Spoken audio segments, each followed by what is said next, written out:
的美痛，有没有存在的理由？大声的嘶吼，是否胜过平静的问候？无知的枕头，到底让谁变得更富有？拥抱的时候，怎么能紧握着拳头？聚合在背后，有多少温暖在守候？谁不想自由，却忘了该付出的温柔。痛苦过后会否比较好受？放开过后或许会更自由。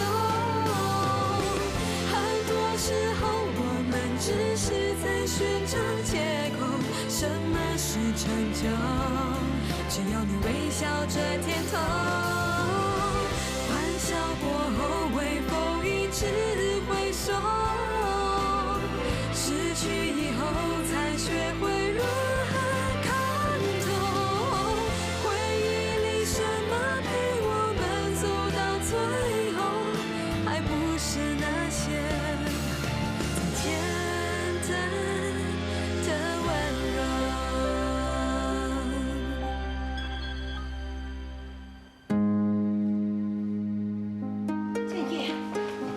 马德，我收到秋华的照片，他怎么会那样？你怎么也收到了？啊，我打个电话给他。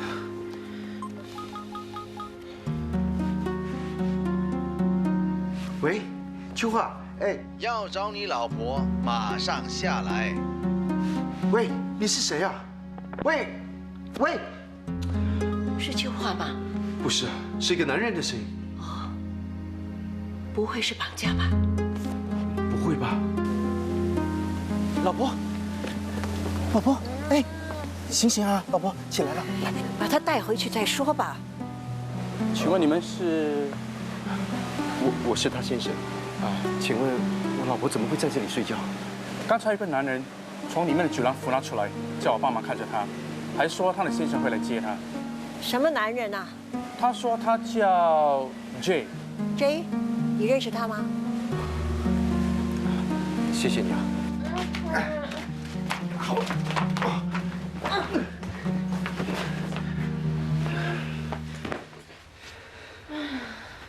你瞧瞧，喝得这么醉，这像什么话呢？还是个男人把他摆在那儿的，都不知他在外面做了什么好事。哎呀，妈，秋华她一向来都是很有分寸的。我看她今天是因为心情不好，所以才会多喝2杯。我从来都没有看过她喝醉的。我说了2句就心情不好，喝得这么醉，这算什么？给我脸色看！这种事儿是传了出去，我们萧家的脸还要不要？好了，妈，不要再说了。最多这样吧，她起来之后，我会好好问她的。老婆是你的，你要好好的看着她，不能放任呐。叫她好自为之吧。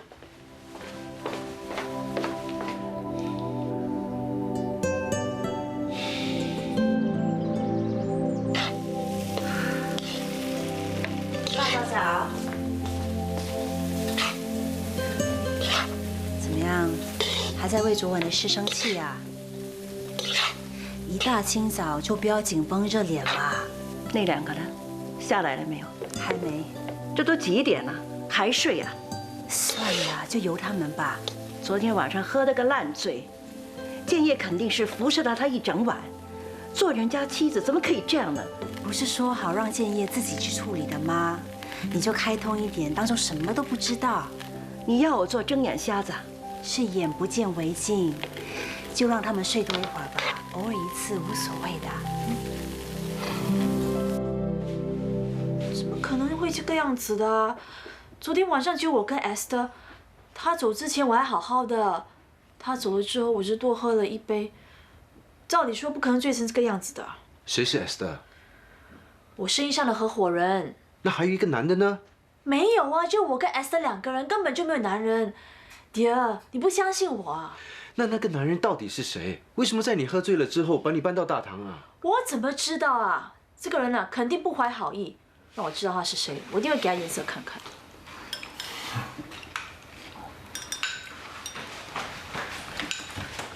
大哥早。大哥早。早。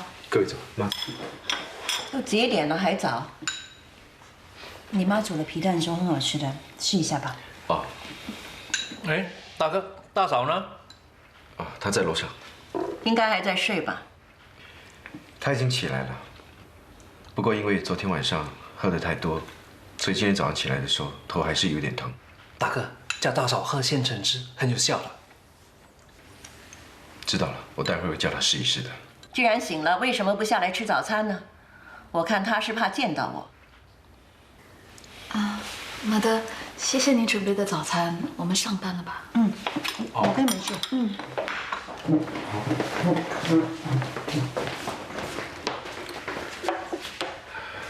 好的。刚才呢，秋花已经跟我解释了，她说昨天晚上他真的是跟他的女朋友一起喝酒，可是因为心情不好，所以呢才多喝了2杯。他也知道你很生气，他知道自己不应该这么做，他真的不想这样子的。我说了他2句，他就心情不好，喝得烂醉回来，这什么行为啊？对不起，马德。其实秋花她已经很努力了，自从她加入我们家之后，她就一直很希望能够快点融入我们的家庭，适应我们的生活方式。马德，我真的希望你能够给她一个机会，尝试接纳她，她一定会很高兴的。我怎么不接纳他了？你好像比较接受家珍吧？那是因为家珍比他懂事，做事顾全大局。为什么他就不可以呢？每个人的性格都不一样，这种事情不能够拿来比较。怎么不能比呢？那你看我跟建海，我们都是你的儿子，而在性格上我们也有不同的地方。何况是家珍和秋花，他们根本就是来自不同家庭的人。秋花的性格比较随性，我希望你能够看到她的优点。不要对他要求这么高。你好了，你不用说了，你们的事我不能管，真的管不了。马德，我知道你爱他，顾全他的感受，可是你要记住了，结婚不只是你们2个人的事，尤其是现在大家住在一起，他要注意自己的行为举止，要对自己的行为负责任。马德。我说的话你都听见了。马德，昨天晚上的事都是我不好，对不起。不过我是被人家陷害的。你要不出去乱喝酒，别人有机会陷害你吗？有些祸是自己惹出来的，不要怪别人。建业已经够忙的了，他没有功夫给你收拾这些烂摊子。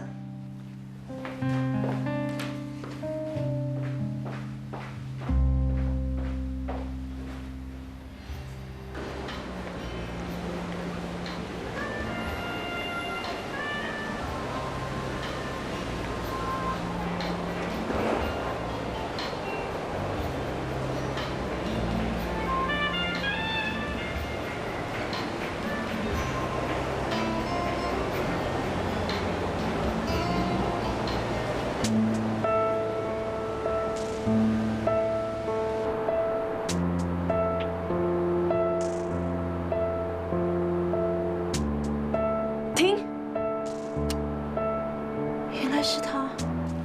你怎么可以随便让外人进来？可是他说，经理不要怪他，是我叫他这么做的。哦，我认得你，你就是昨天晚上喝醉酒的那位小姐。怎么，你也在看闭路电视啊？你先生今天早上已经来过了。我先生？就是昨天晚上来接你回家的那位男士。他也来看闭路电视。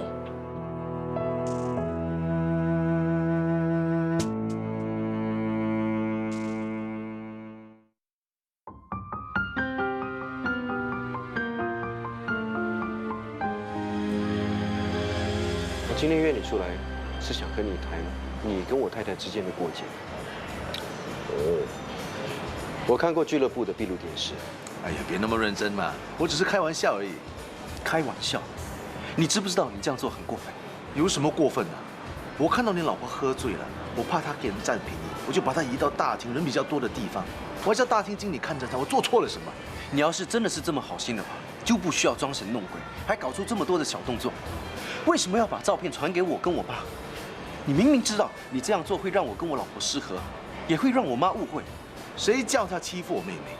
我妹妹第一天嫁进你家，就用茶喷到她满脸都是。敬茶的事是意外，秋华不是故意的。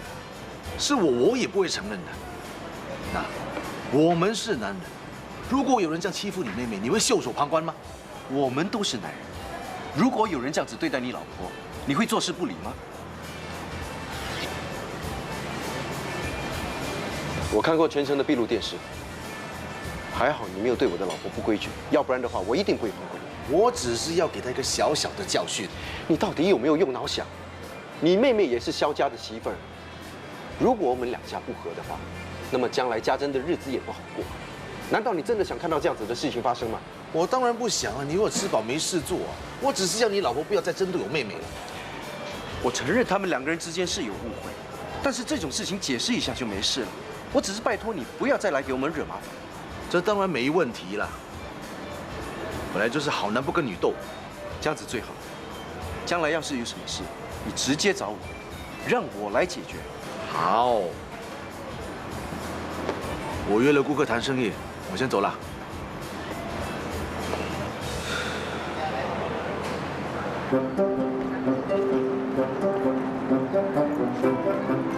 97，妹妹，你看，他是不是死了？不要管了，走啊走。 9899，100。什么啊？什么100啊？你是第100个经过我又不理我的人。你怎么了？你还好吧？好。是不是生病了？没有。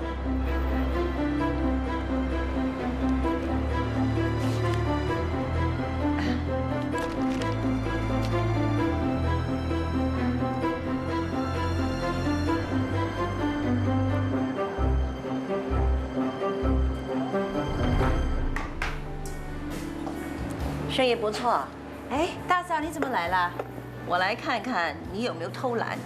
我看啊，你是出来散心的吧？大嫂啊，其实秋华她也是受害者啊。算了，这事儿就不说了。老板娘，主厨找你。你去吧，这儿我帮你看着。好，谢谢。什么事啊？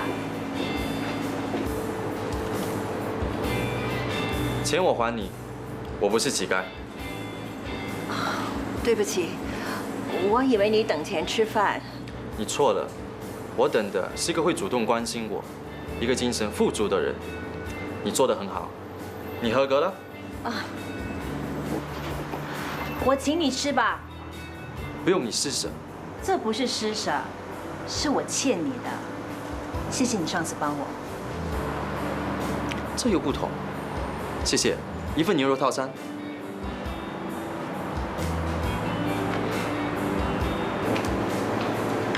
哎，你认识他？嗯，上次我被人家打抢，幸好有他帮忙，劫匪才没有得逞啊。那你真应该好好的请他吃一顿。哎，对了，这是谁想到用这个点子啊？这是建业的意思啦。本来我是想要在报章里面登广告的，但是建业说宁愿省下这笔广告费，转为买1送1啊。他想利用人们贪小便宜的心理，吸引更多人进来啊。不实际。谁说不实际的？如果我是一个人，我就不会进来吃，那你们不就少掉那层顾客群了？但你有什么好建议呢？你们是不是想请我当顾问？我是吃了你们的东西，想帮你们的忙。当顾问啊？那你收不收顾问费？收。刚才你又说是帮忙，我好心帮，你们好心给，我当然不会拒绝。那你想要多少钱呢？到时你觉得我值多少，就给多少。如果我觉得你值50块呢 ？OK。那要是我觉得你只值5块呢？也 OK。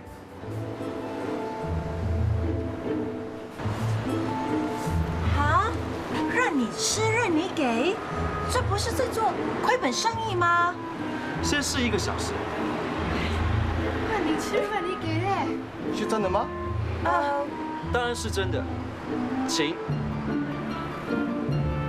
看，有客人呢。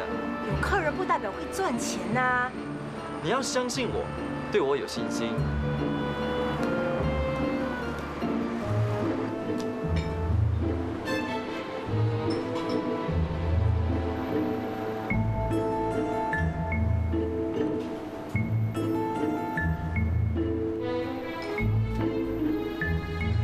好吃吧？好吃，好吃。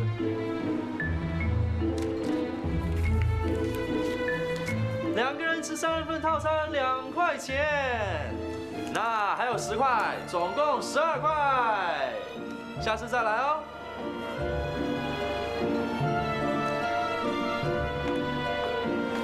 1个人给9块钱，5块钱，1人吃2份10块钱，1份猪扒饭9块钱，1人吃3份15块钱。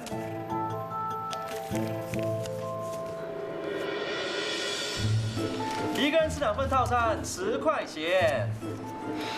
谢谢。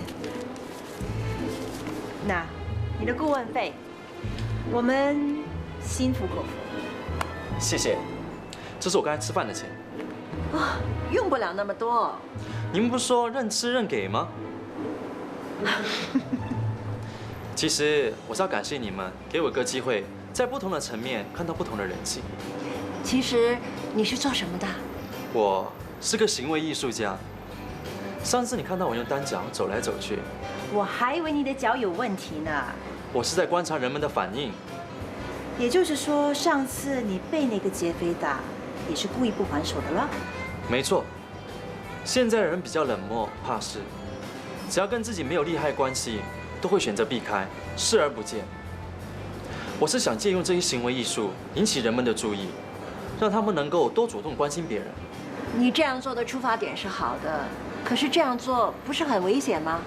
是有风险的，但是如果能唤醒人们的良知，就算是牺牲自己的性命，也是值得。唉，这人啊，脑筋坏了。其实我觉得他做的事情也挺有意义的。可是啊，他是个怪人。没错，你是第7645个说我怪的人。哎，怎么拿下来了？对呀，难道只出差几个小时啊？我不在的时候，你们2个喊得出价钱吗？我可不想你们亏大本。拜。嗨。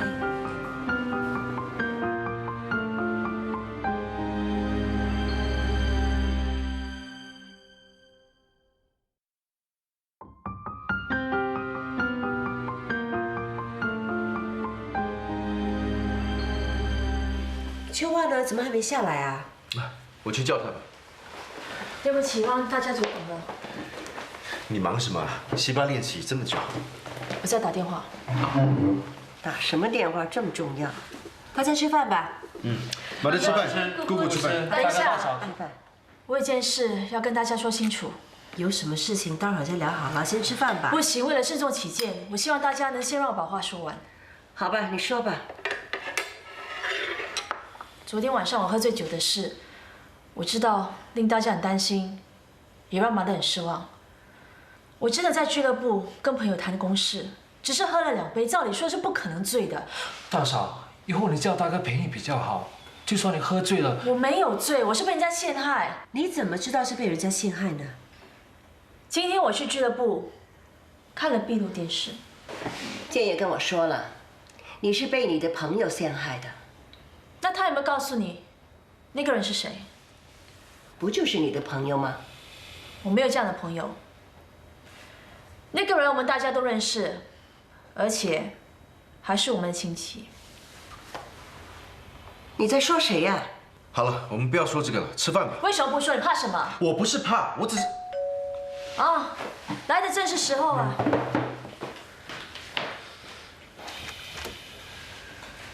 超真，你大哥来了。Hello， 大家好。哎，亲家母，第一次上你家，不好意思啊，小小礼物不成敬意。让我来。客气了。吃饭了没有？我吃过了，你们吃吧，谢谢。哥，你怎么会来的？是他叫我来的。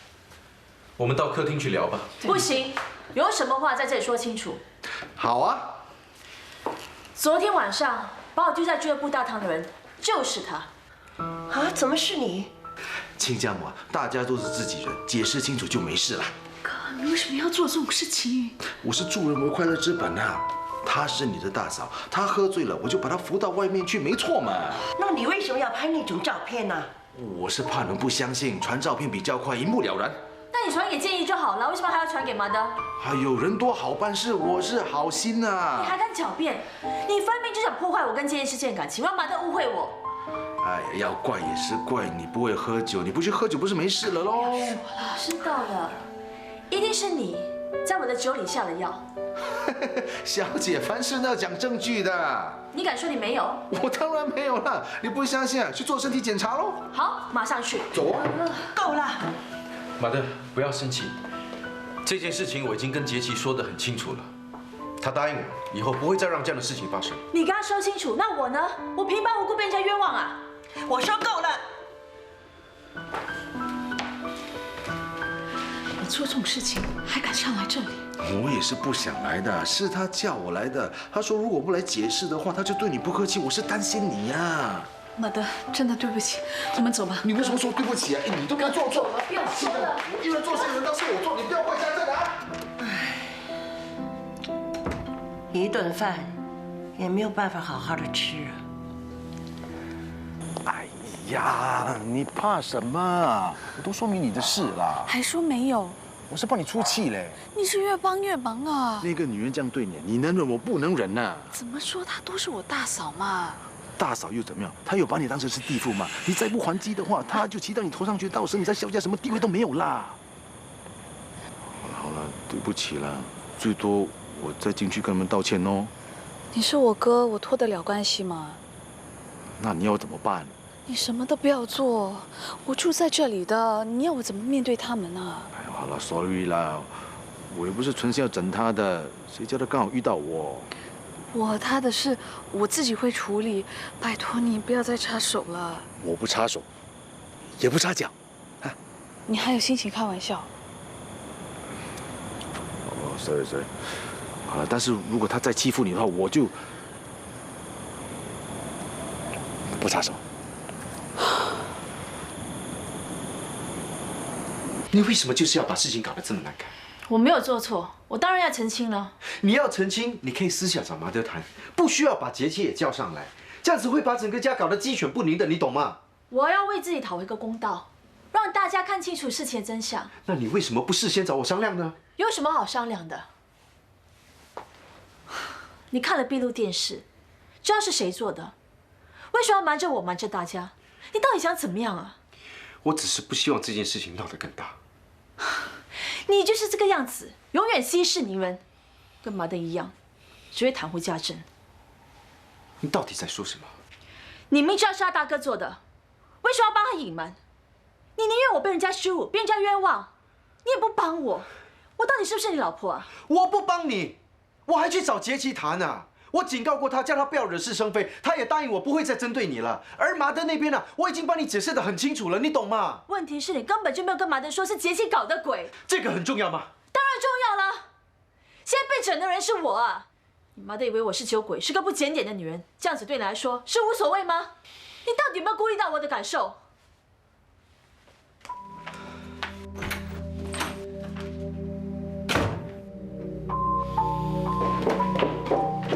大嫂，你刚才都没吃，要不要我把食物弄热啊？不吃了。大嫂，你要去哪里？去哪里都不关你的事。算了吧，大家都是一家人。什么一家人啊？连我老公都把我当外人呢。大嫂，对不起，都是我哥的错。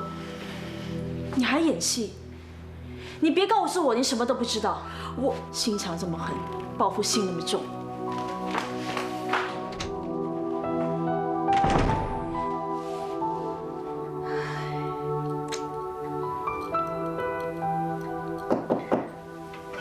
进来吧。马德，马德，我真的不知道我哥做了这样的事，请你不要怪他。你哥哥怎么会做这种事呢？完全不顾后果。他都是为了我。要是秋华不喝那么多酒，也不会发生那么多事。一切都是因为我哥而起。如果你继续责备大嫂，我会过意不去的。是啊，大哥不知道跟大嫂说了什么，大嫂都气走了。家珍啊，你也要好好的劝劝你哥哥，不要搞这么多事啊。马德，我会看好我哥的。马德，你不要再生气了，你再气的话，大家都很难受。你们年轻人的事，你们自己处理吧，我也管不了了。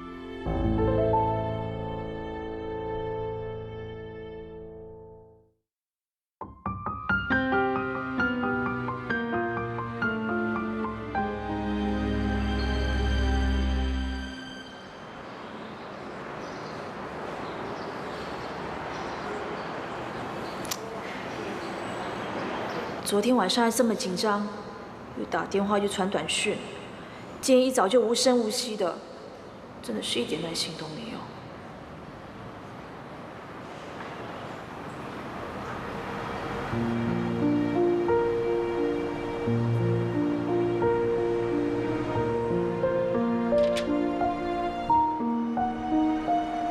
肖建业，老婆。你昨天晚上到底跑到哪里去了？我很担心你。你还会担心我啊？你是我老婆，我当然担心你啊。你又在调查我啊？你去查你的信用卡吧。昨天晚上我住了最贵的套房，而且还是一个人住。不相信的话，去问那里的经理。我不想再被你们冤枉了。我知道你受委屈了，可是我没有不信任你啊。你没有，可是你家人呢？ OK， 我承认，我没有把节期整理这件事情告诉家人，那是我的不对。可是我也只是希望说，我们一家人能够开开心心，不要一天到晚都是吵吵闹闹的。迪儿，你知道为什么那么生气吗？你只在乎你们那一家人开开心心，那我呢？你明知道我咽不下这口气，你还选择不出声。我是不想你跟家珍的关系再继续的恶化。那你也应该告诉我，而不是也把我蒙在鼓里啊。 Sorry 啦，好不好？啊，最多这样啦。你要是还是生气的话，那我就让你捏一下喽。你这么坏，我才不要捏你了。那你说的啊，你不捏我，那也就是说你原谅我了。不行，我还是得罚你，罚你1个星期不能上床睡觉，睡地板。我睡地板的话，你也会跟着睡地板的。我才不会呢。对了。 昨天晚上你真的一整晚都在这里啊？我原本以为你会回去公寓，我就在那里等你，一直到早上5点。后来你都没有回来，那么我想你一定要来这里开店的，所以我就来这里等你了。其实等我气消了，我会自己回去的。虽然你对我不好，但是我是不舍得离开你的。真没面子啊！哎，那好啊，以后要是有什么事的话，我就在家里等你好了。 什么？还有以后啊？大哥大嫂，哎，家珍，我是来跟你道歉的。不必了，这件事真的是我大哥的错，他太过分了，对不起。哎，好啦，事情都已经解决了，就不要把它摆在心上。来，我们回家吧。嗯。不行。老婆，你不要这样子好吗？我约了合伙人谈东西，谈完了才能回去啊。 好，那我陪你等，好不好？不用等了，你今天不用上班吗？你看你一脸胡渣都还没剃，赶快回去吧。好吧，那我听你的。那我先走了，对不起啊。家珍 ，Esther， 你怎么会在这里啊？嗨，建业，哦，你们结婚了，王子和公主终于在一起了。不是。哎，这才是我的老婆，她是严秋桦。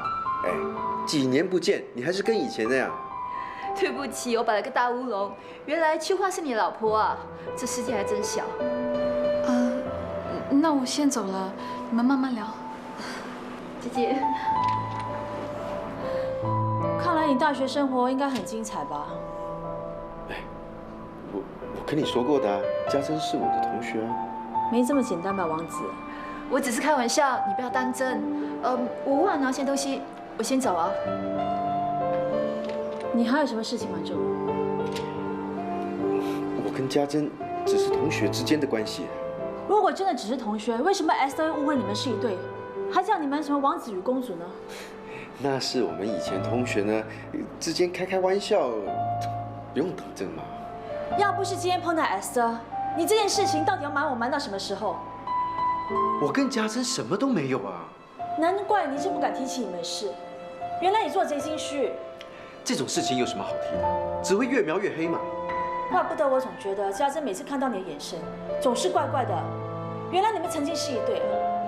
你不要疑神疑鬼好不好？我跟家珍从来就没有开始过，而且我们已经说好了，从此不要再提起这件事情。什么？你们还想串通好一起来骗我？萧建业，你什么事情都背着我偷偷摸摸的做，会我还那么信任你啊？你可不可以不要每次都误会我的意思？是，王家珍绝对不会误会你的意思，我会，他比我更了解你。你老实告诉我，王家珍跟建业以前到底是什么关系？你真的想知道？你不实话实说，我们连朋友都没有做。OK， 你的老公和家珍呢，就是当年在大学里面的校花校草，可说是公认的一对哦。他们真的曾经交往过？在大学里是差一点，在外面我就不知道了。哎呦，那都是过去的事情了，谁还会记得啊？现在最重要的是，建业是你老公，你应该相信他的。如果他早点跟我说清楚，那还有可能。今天要不是因为你，我这辈子都会被他蒙在鼓里的。哎呦，谁会主动跟老婆呢提起自己过去的情史？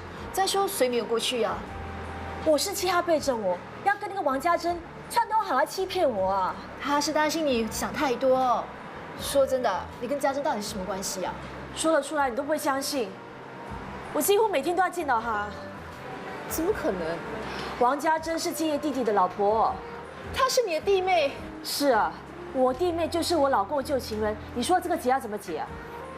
都已经成为一家人了，我看你去看开一点嘛，不然日子怎么过啊？怪不得他出现之后，我什么事情都不顺利。原来是他在背后搞鬼。她嫁过来没几天，就拼命讨好我家婆，还在背后搬弄是非。是吗？她以前不是这样的。人是会变的。那你也是学她讨好你的家婆？没用的，已经被他打了预防针。我再怎么迁就，再怎么讨好，我家婆都不会领情，还是看我不顺眼。连我想扩充生意的事，他都想阻止啊。那我们合作的事情不会受到影响吧？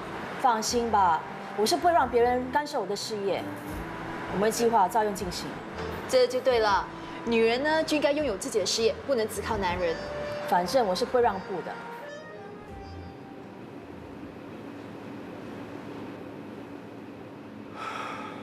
大哥，怎么样？找到大嫂了吗？找是找到了，可是现在事情变得更糟了。大嫂是不是还在生家珍的气？其实不关她的事。那是为了什么？建海，有一件事情我要告诉你，但是我希望你听了之后，你不要胡思乱想。什么事啊？是不是很严重？其实我早就认识家珍了。在大学的时候，我们是同学，我大她2届。我知道，你跟我说过了。而在那个期间，我喜欢过家珍，可是我真的不知道她是你所说的茶碗蒸。我们真的没有开始过，我们不是男女朋友，你不要多心 ，OK？ 那还好，都已经说是过去的事嘛。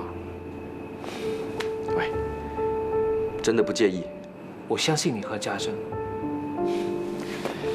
如果秋桦能够像你这样子相信我，那该多好。什么？大嫂也知道了，是不是你跟她说了？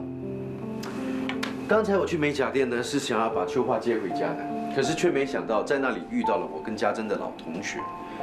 这个老同学看到我跟家珍两个人站在一起，他就认定我们是夫妻。秋花一听到，脸都气黑了。那后来怎么样？还能怎么办？他一气之下就走了。我这次都不知道该怎么解释了。这就是你的错了。谁叫你不早点说？你早点说就没事了嘛。你以为我不认识我老婆啊？秋花的脾气，不管是早说晚说，结果还是一样。那现在怎么办？没得怎么办？睡多几个礼拜的地板喽。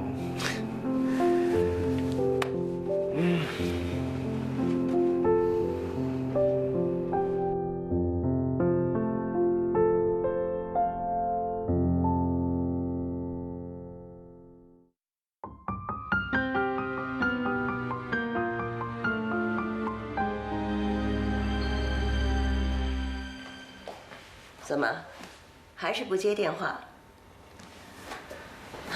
昨天晚上一夜没回来睡，今天晚饭也不回来吃。你这个老婆啊，真是越来越离谱了。秋花她是在气头上，等她气消了，应该就没事了。她还挺会闹的，是不是要我去求她，她才肯回来啊？哎，不，妈，她又不是气你。秋花她对我是有一点误会。所以才会闹出这么多事情。你不要再给他找借口了。不管怎么样，应该打个电话回来。这样没消息算什么呢？把这当酒店了。马德，都是我的错。不能老是你带他道歉，说对不起。夫妻之道，不能老是你单方面的退让啊。你这样会助长了他的气焰。老实说。你这个老婆不好相处，如果你真的想维持这段婚姻的话，我看你也要想想怎么调教你的老婆，让她不要为所欲为。秋花她也不至于为所欲为。再说，夫妻是平等的，你要我怎么去调教她？其实我一直都……马德，回来了。吃饭了没有？哦，我跟朋友谈公事，顺便在外面吃了。那怎么不打个电话回来呢？建业一直在等你，他饭也没吃几口。对不起啊，一谈起公事就忘了时间。我看你们以后不要等我了，我赶着急就回来吃。马德，我累了，先回房休息。晚安。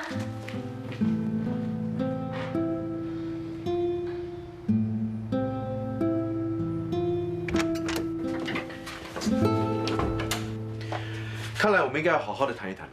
没什么好谈的。你再怎么生我的气，也不应该这样子对马德。我怎么了？我没礼貌。我又没有跟马德大声说话，我只是没有回来吃饭而已。那你为什么不接我的电话？我在跟 Esther 谈事情啊。你跟 Esther 谈什么事情？为什么连我的电话你也不肯接？谈了很多你不敢告诉我的事情。我有什么事情不敢告诉你了？我跟家珍读完大学之后就再也没有联络，是最近奶奶和家珍碰上了，我们才再次碰面的。再说，我们都已经各自结婚了，还会怎么样？死灰复燃呢？你不要这样子说话好不好？她现在是建海的老婆啊，万一被建海或者是马德听到了都不好。听到了又怎么样？你又没有做亏心事，干嘛怕人家知道？我承认，我没有告诉你这是我的不对，可是你也试着站在我的立场想一想，如果是你的话，你会怎么做？不要拿我跟你来做比较，我不像你一样那么会保守秘密。不过至少今天学到了。以后有什么事情呢，我也不告诉你，让你尝尝被最亲的人瞒骗的滋味。你不要这样子折磨我好不好？你到底要冷战到什么时候你才肯罢休啊？等到我能再相信你的时候吧。你，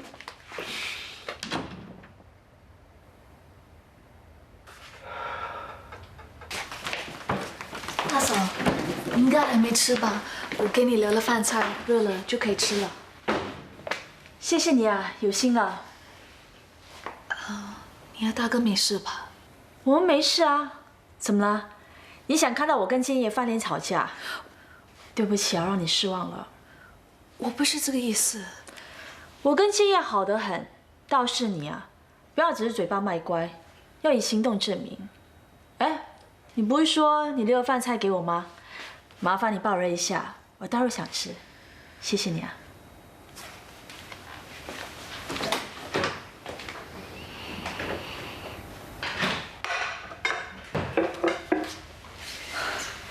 你真的爆热了饭菜啊？我只是跟你开玩笑而已。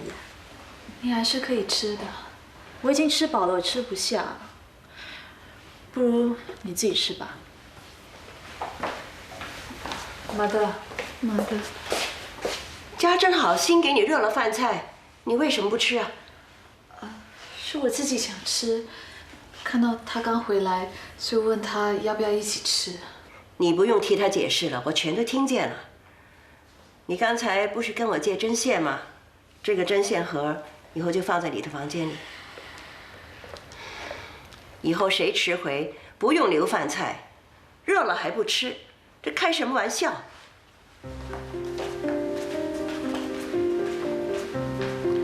还是你厉害，又让我做坏人。是马德要拿针线盒给我，刚好出来的。看来你拿捏时间还拿捏得很准啊！我应该向你多多学习。大嫂，你有什么对我不满意的，请你直接跟我说好吗？我就是看不惯你这副无辜的样子，整天要做好人。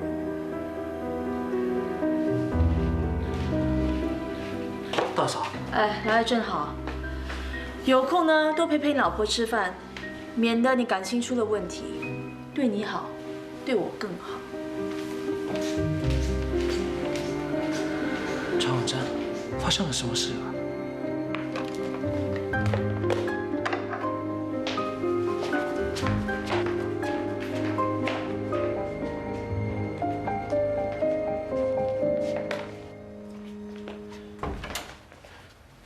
常婉珍，刚才大嫂是不是跟你说了什么？没有，有一件事我需要告诉你。好，你说。我和你大哥，我们在大学的时候。哦，我知道你要说什么了。你知道？大哥今天来找我，他也跟你一样，有话要说，又不知道要怎么开口。他来找过你啊？我都知道了。他说读大学的时候曾经喜欢过你，没想到我口中所说的常婉珍就是你。看来我跟你是注定在一起了，你想跑都跑不掉。我是在你大哥回来的那一天才知道你们原来是兄弟。我真的没想到事情会变得这么复杂。那是以前的事，说清楚就没事了。谢谢你这么相信我，不是每个人会这样想的。刚才大嫂这样对你，是不是为了这件事？你也注意到了。给大嫂一点时间吧，很晚了，早点睡吧。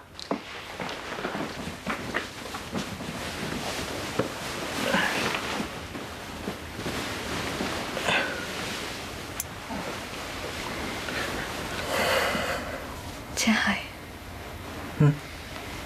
如果你要把这个拿掉，我不会反对的。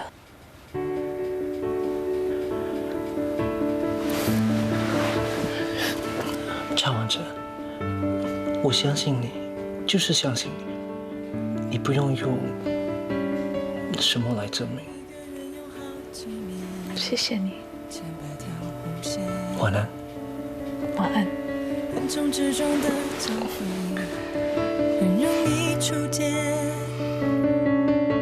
好感激在我们之间，可以怎么看都不讨厌。成对。于是我在你身旁许下了心愿。用琴弦和黑白键写爱的语言，一起走过了许多年，两条平行线变同心圆。我站在里面，你在身边，不厌倦也不累。原来你的感情线早已和我相重叠，永恒是绝美共同画面，把我们的感情线串成一个情节。